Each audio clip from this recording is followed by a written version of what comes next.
Annihilation of Caste, with a reply to Mahatma Gandhi.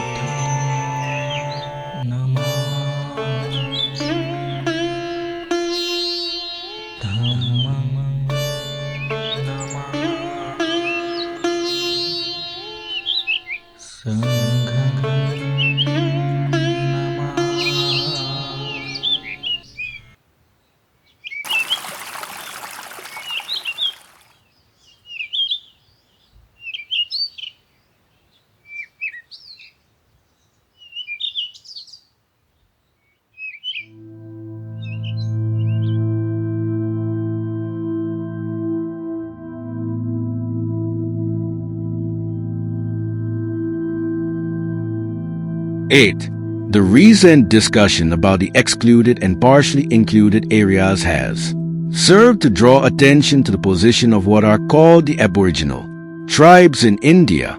They number about 13 million, if not more.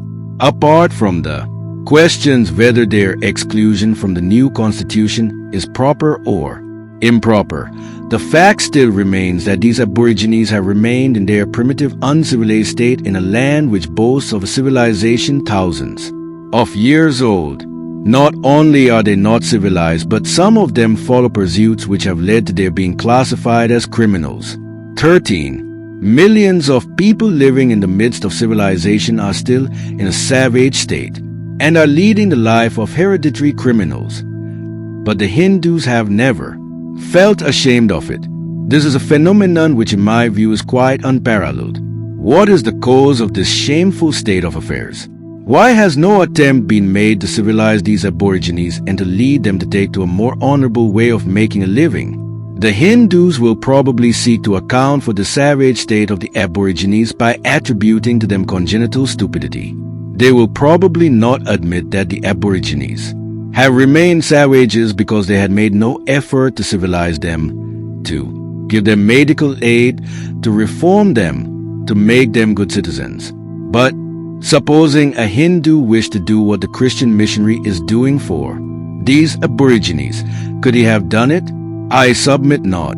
Civilizing the aborigines means adopting them as your own, living in their midst, and cultivating fellow feeling, in short, loving them.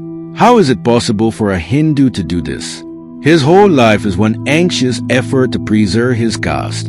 Caste is his precious possession which he must save at any cost.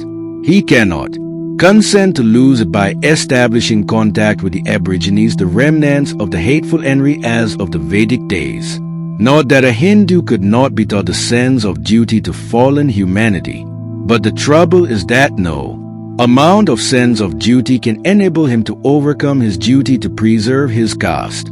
Caste is, therefore, the real explanation as to why the Hindu has let the savage remain a savage in the midst of his civilization without blushing or without feeling any sense of remorse or repentance. The Hindu has not realized that these aborigines are a source of potential danger. If these savages remain savages, they may not do any harm to the Hindus. But if they are reclaimed by non-Hindus and converted to their faiths, they will swell the ranks of the enemies of the Hindus. If this happens, the Hindu will have to thank himself and his caste system. 9. Not only has the Hindu made no effort for the humanitarian cause of civilizing the savages, but the higher caste Hindus have deliberately prevented the lower castes who are within the pale of Hinduism from rising to the cultural level of the higher castes. One will give two instances, one of the Sonars and the other of the Patrepabus. Both are communities quite well known in Maharashtra. Like the rest of the communities desiring to raise their status, these two communities were at one time endeavoring to adopt some of the ways and habits of the Brahmins. The Sonars were styling themselves Devana Brahmins and were wearing their dhoti with folds on and using the word namaskar for salutation. Both the folded way of wearing the dhoti and the namaskar were special to the Brahmins. The Brahmins did not like this imitation and this attempt by Sonars to pass off as Brahmins. Under the authority of the Peshwas, Brahmins successfully put down this attempt on the part of the Sonars to adopt the ways of the Brahmins. They even got the president of the Councils of the East India Company settlement in Bombay to issue a prohibitory order against the Sonars residing in Bombay. At one time, the Pathare Prabhus had widow marriage as a custom of their caste. This custom of widow marriage was later on looked upon as a mark of social inferiority by some members of the caste, especially because it was contrary to the custom prevalent among the Brahmins. With the object of raising the status of their community, some Pathare Prabhus sought to stop this practice of widow marriage that was prevalent in their caste. The community was divided into two camps, one for and the other against the innovation. The Peshwas took the side of those in favor of widow remarriage and thus virtually prohibited the Pathare Prabhus from following the ways of the Brahmins. The Hindus criticized the Mohammedans for having spread their religion by the use of the sword. They also ridiculed Christianity on the score of the Inquisition. But really, speaking, who is better and more worthy of our respect? The Mohammedans and Christians who attempted to thrust down the throats of unwilling persons what they regarded as necessary for their salvation, or the Hindu who would not spread the light, who would endeavor to keep others in darkness, who would not consent to share his intellectual and social inheritance with those who are ready and willing to make it a part of their own makeup. I have no hesitation in saying that if the Mohammedan has been cruel, the Hindu has been mean, and meanness is worse than cruelty. Then, whether the Hindu religion was or was not a missionary religion has been a controversial issue. Some hold the view that it was never a missionary religion. Others hold that it was. That the Hindu religion was once a missionary religion must be admitted. It could not have spread over the face of India if it was not a missionary religion. That today it is not a missionary religion is also a fact which must be accepted. The question, therefore, is not whether or not the Hindu religion was a missionary religion. The real question is, why did the Hindu religion cease to be a missionary religion? My answer is this. Hindu religion ceased to be a missionary religion when the caste system grew up among the Hindus. Caste is inconsistent with conversion. Inculcation of beliefs and dogmas is not the only problem that is involved in conversion. To find a place for the convert in the social life of the community is another and a much more important problem that arises in connection with conversion. That problem is where to place the convert, in what caste.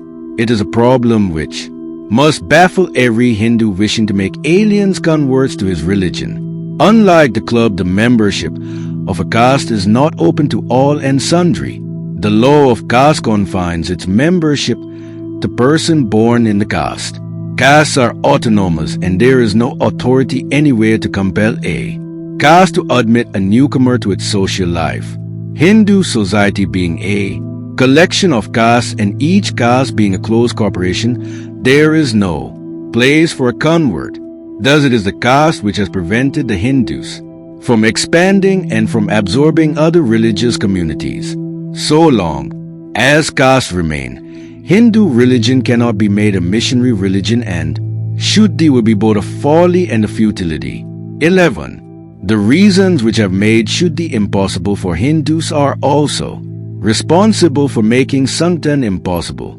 The idea underlying Sangalan is to remove from the mind of the Hindu that timidity and cowardice, which so painfully make him off from the modern and the Sikh, and which have led him to adopt the low ways of treachery and cunning for protecting himself.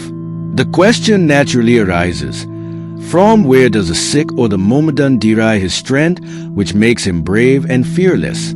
I am sure it is not due to relative superiority of physical strength, diet or drill. It is due to the strength arising out of the feeling that all Sikhs will come to the rescue of a Sikh when he is in danger, and that all Mohammedans will rush to save a Muslim if he is attacked. The Hindu can derive no such strength. He cannot feel assured that his fellows will come to his help. Being one and fated to be alone, he remains powerless, develops timidity and cowardice, and in a fight surrenders or runs away. The Sikh as well as the Muslim stand fearless and gives battle because he knows that the one he will not be alone. The presence of this belief in the one helps him to hold out, and the absence of it in the other makes him to give way. If you pursue this matter further and ask what is it that enables the Sikh and the Mondan to feel so assured, and why is the Hindu filled with such despair in the matter of help and assistance, you will find that the reasons for this difference lie in the difference in their associated mode of living. The associated mode of life practiced by the Sikhs and the Mohammedans produces fellow feeling. The associated mode of life of the Hindus does not. Among Sikhs and Muslims there is a social cement which makes them bhais. Among Hindus there is no such cement, and one Hindu does not regard another Hindu as his bhai. This explains why a Sikh says and feels that one Sikh or one Khalsa is equal to Sawa lakh men. This explains why one Mohadan is equal to a crowd of Hindus. This difference is undoubtedly a difference due to caste. So long as caste remains, there will be no Sunlan, and so long as there is no Sunlan, the Hindu will remain weak and meek. The Hindus claim to be a very tolerant people. In my opinion, this is a mistake. On many occasions they can be intolerant, and if on some occasion they are tolerant, that is because they are too weak to oppose or too indifferent to oppose. This indifference of the Hindus has become so much a part of their nature that a Hindu will quite meekly tolerate an insult as well as a wrong. You see amongst them, to use the words of Morris, the great reading down the little, the strong beating down the weak, cruel men fearing naught, kind men daring naught, and wise men caring naught. With the Hindu gods all forbearing, it is not difficult to imagine the pitiable condition of the wronged and the oppressed among the Hindus. Indifferentism is the worst kind of disease that can infect a people. Why is the Hindu so indifferent? In my opinion, this indifferentism is the result of caste system, which has made Sanghadan and cooperation even for a good cause impossible.